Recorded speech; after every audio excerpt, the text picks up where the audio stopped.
In the last 2 months, the Army saw record recruitment numbers. Jennifer Griffin at the Pentagon. Jennifer, Pete Hegseth says this is a Trump surge. What say you?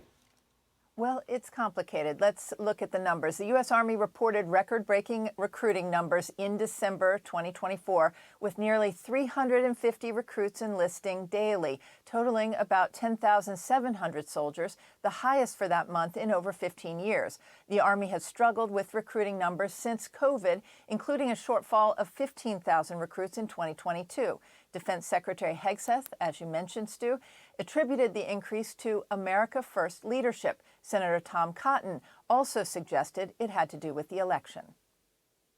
I don't think it's rocket science. It's the Trump effect. You had some number of young men and women who didn't want to join the Army over the last 4 years under Joe Biden and Christine Wormuth, the former Secretary of the Army, when they thought it was more focused on wokeness and DEI and climate change. That's not why young men and women join our military. They do it because they love the country.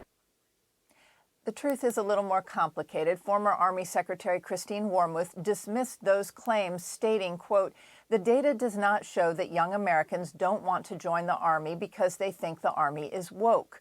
In fact, the Army data shows the uptick in recruiting started a year ago, peaking in August 2024 before the election. August had higher recruiting numbers than December.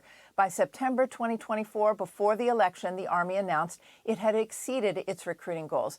The groundwork was laid in October 2023. That's when Secretary Wormuth and General Randy George, the Army chief, began a sweeping initiative to help those who did not meet the academic standards or fitness requirements. It's a 6-week pre-boot camp called Future Soldier Prep Course, which helps lower performing recruits meet enlistment standards. They also moved away from just recruiting in high schools to job message boards. Recruiters got trained by Amazon, Wells Fargo, and other industry leaders in talent acquisition. And the Army brought back the Be All That You Can Be branding campaign from the 1980s. Last year saw a 17% increase in female recruits and the highest recruiting numbers ever for the Hispanic community.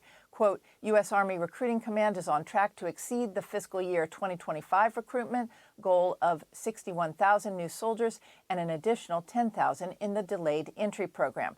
So, Stu, it's too soon to tell whether the election had an impact on these improved recruiting numbers. They are certainly moving in the right direction. The Army is also set to expand its basic training capacity this spring. Stuart? So long as we're moving in the right direction. Jennifer Griffin at the Pentagon.